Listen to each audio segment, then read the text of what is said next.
नमस्कार, मैं हूं नीलू। तो सीरिया पर इजराइल लगातार हमले कर रहा है। इजराइल के हमले रुक नहीं रहे हैं। अब सीरिया की बात की जाए तो अभी तक का सबसे बड़ा हमला इजराइल की तरफ से सीरिया पर हुआ है, लेकिन इस बीच कुछ खबरें भी सामने आ रही है जो इजराइल के लिए कहीं से भी मुफीद नहीं है। अब जुलानी की बात कर ली जाए, ईरान की बात की जाए या फिर तानाशाह असद की बात कर ली जाए, सब कुछ प्लान बना रहे हैं। किस तरह का प्लान है इजराइल को लेकर, बातचीत करने के लिए मयंक मेरे साथ जुड़ गए हैं। मयंक, अगर इजराइल की बात की जाए, वो लगातार तेजी के साथ सीरिया में घुसता चला जा रहा है। गोलन हाइट्स को उसने एक तरह से बफर जोन की तौर पर इस्तेमाल करना शुरू कर दिया है। इसके अलावा कहा जा रहा है कई सारे ऐसे जो गांव हैं सीरिया के बॉर्डर इलाके के, वहां तक इजराइल की सेना पहुंच गई है। लेकिन इस बीच कुछ खिचड़ी पक रही है। ईरान, जुलानी, असद, क्या खबर है, जरा बताइए। देखिए, ये जो आप बात कर रहे हैं इसकी जो है पिछले 24 घंटे में सोशल मीडिया और इंटरनेशनल मीडिया में ज़बरदस्त चर्चा हो रही है।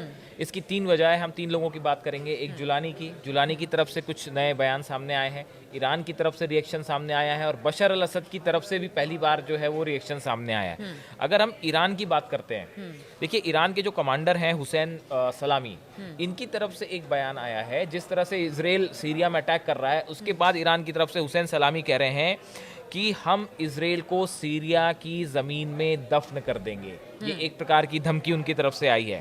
और उनका कहना है कि जैसे ही ईरान में बशर अल असद की सरकार गिरी है, उसके बाद से सीरिया में भयानक घटनाएं हो रही हैं और इजराइल को किसी भी सूरत में बख्शा नहीं जाएगा।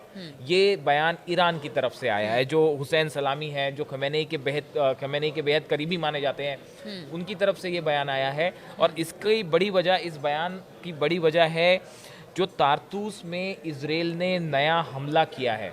देखिए, बताया जा रहा है कि 16 दिसंबर यानी बीती रात को जो है इजराइल के F-15 जेट्स, इन्होंने इजराइल से उड़ान भरी। ये सीरिया के अंदर दाखिल होते हैं और तारतूस जो इलाका है, यहाँ पे इन्होंने एक बॉम्ब ड्रॉप किया, जिसके बाद एक मशरूम क्लाउड बना। जिस तरह का आपको एक न्यूक्लियर धमाके के बाद, परमाणु धमाके के बाद जिस तरह का क्लाउड दिखता है, उस तरह का क्लाउड दिखा, जिसकी सोशल मीडिया में बहुत चर्चा है, उसकी तस्वीरें छाई हुई हैं। तो ये एक बड़ा हमला था। इसकी तरफ ईरान की तरफ से कहा गया कि ये एक डर्टी बम है या ये जो प्रतिबंधित बम है उसका इजराइल ने इस्तेमाल किया है। हालांकि आईडीएफ की तरफ से, इजराइल की तरफ से कहा गया है कि नहीं, ऐसा नहीं था, ये एक नॉर्मल बम था जो कि किसी बम जहाँ पे हथियार रखे हुए थे उसके ऊपर गिराया गया, इसलिए मशरूम क्लाउड बना। जो भी हो, लेकिन हकीकत ये है कि इसके बाद, इस घटना जिस तरह से इजराइल सीरिया में अंदर घुस रहा है, उसके बाद अब ईरान की तरफ से ये एक बड़ी प्रतिक्रिया सामने आई है कि हम जो है वो इजराइल को जो है वो सीरिया की जमीन में दफन कर देंगे। एक सवाल और उठता है मयंक, चूंकि ईरान की बात हो रही है, कहा यह जा रहा है कि धीरे धीरे जो भी ईरान को समर्थन कर रहा था मिडिल ईस्ट से, कहीं ना कहीं खास तौर पर इन सब इलाकों, चाहे सीरिया हो गया या हूती, हमास, सभी को टारगेट किया गया। कहीं ना कहीं जो समर्थन था ईरान को लेकर, वो धीरे धीरे कम होता चला जा रहा है। इसकी इनसिक्योरिटी क्या ईरान को है क्या? एक इसमें दो बातें हैं। इसमें एक चीज और देखिए कि ये जो जुलानी है, ये इस तरह की बड़ी अजीबोगरीब चर्चाएं हैं सोशल मीडिया में कि जुलानी जो है उनका इजराइल और अमेरिका को लेकर रुख बड़ा अभी भी जो है संदेहास्पद है। देखिए, वो कुछ सीधे तौर पे जो है नेतन्याहू या इजराइल पे कुछ नहीं कह रहे हैं, लेकिन जैसी की चर्चाएं थी और ये कहा गया कि उन्होंने गुप्त रूप से जो है वो अपने जितने लड़ाके हैं उनको ये कह दिया है कि बस बहुत हुआ, अब इजराइल को और आगे नहीं बढ़ने दिया जाएगा। देखिए, ये इस तरह के बयान की चर्चाएं थी न्यूज़ में और सोशल मीडिया में कि जुलानी की तरफ से ये कहा गया कि बस अब जितना आगे इजराइल आ चुका है, अब इसके आगे नहीं बढ़ने दिया जाएगा और इजरायली सैनिक अगर आगे बढ़ने की कोशिश करते हैं तो उनको जवाब दीजिए।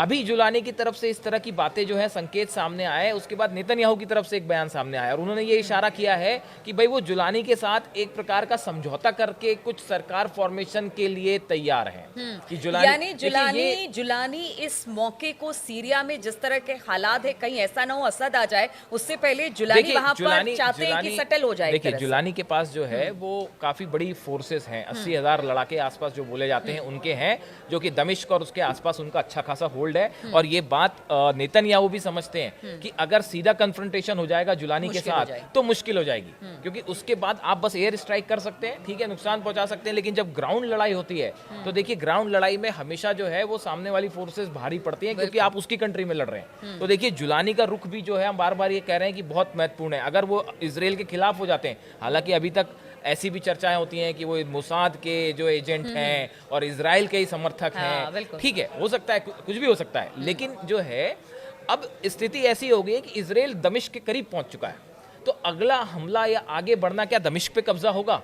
तो उस समय जुलानी का रुख क्या होगा? और तीसरी चीज जो बशर अल असद की आपने चर्चा करी, उनकी तरफ से भी बयान आया है कि सीरिया को फिर से फ्री करवाया जाएगा, इजराइल को बाहर भगाया जाएगा। ये बशर अल असद की तरफ से बयान आया है रूस से, मैं बैठे बैठे। बिल्कुल। और एक बयान का जिक्र यहाँ पर ये भी कर दे, क्योंकि असद ने कहा कि देखिए मैं सीरिया छोड़ना नहीं चाहता था, लेकिन रूस के मेरी कहने पे, सिक्योरिटी हाँ, को लेकर रूस चिंतित था और यही वजह है कि मैंने कहा कि ठीक है अभी सीरिया छोड़ना ही मेरे लिए ठीक होगा। देखिए ये जो है ना बातें, इनको थोड़ा सा समझना पड़ेगा। बशर अल असद की तरफ से ये कहना कि सीरिया हम वापस हासिल कर लेंगे, ईरान की तरफ से आपत्ति जताना कि हम जो है वहाँ इजरायली फोर्सेस की वहाँ पे हम जो है वो कब्रगाह बना देंगे या उनको दफन कर देंगे। दूसरा, जुलानी की तरफ से अब इस तरह के संकेत आने लग गए हैं कि भाई अब बस इजराइल और आगे ना बढ़े। ये तीनों चीज़ें जो हैं वो इस बात का संकेत दे रही हैं कि हो सकता है कि अब जो है सीरिया का ये युद्ध एक निर्णायक मोड़ ले ले और इजराइल या तो किसी प्रकार के समझौते की तरफ चीजें आगे बढ़ जाएं और या फिर एक बार फिर बड़ा कन्फ्रंटेशन सामने होए, जो हो सकता है कि नेतन्याहू खुद ना चाहे इसको करना, क्योंकि एक तरफ वो खुद भी जानते हैं कि हिजबुल्लाह से लड़ाई के बाद फोर्सेस थकी हुई हैं, वो खुद ही कह रहे थे। और हिजबुल्लाह से आखिर वो लेबनान तो नहीं जीत पाए ना, लेबनान में वो जो हासिल करना चाहते थे टारगेट वो पूरा नहीं हो पाया। तो कुछ लोग तो ये भी कहते हैं कि ईरान ने जो है वो लेबनान बचा लिया और सीरिया चला गया।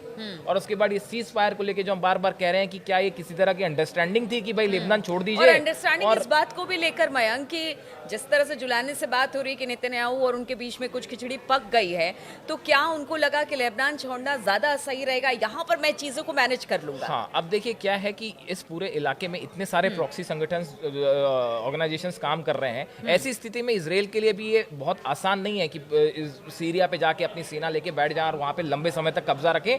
ये तब तक हो रहा है जब तक जुलानी चुप बैठे हैं। जिस दिन जुलानी अगेंस्ट हुए, नेतन्याहू के लिए संकट पैदा है। ठीक है, तो जिस दिन जुलानी अगेंस्ट हुए नेतन्याहू के लिए संकट है, लेकिन नेतन्याहू चाहते हैं कि सीरिया में हालात उनके कंट्रोल में रहे और इस खबर पर लगातार हमारी नजर बनी रहेगी। हम आपको लगातार अपडेट देते रहेंगे। फिलहाल बहुत बहुत शुक्रिया हमारे साथ इस चर्चा में शामिल होने के लिए।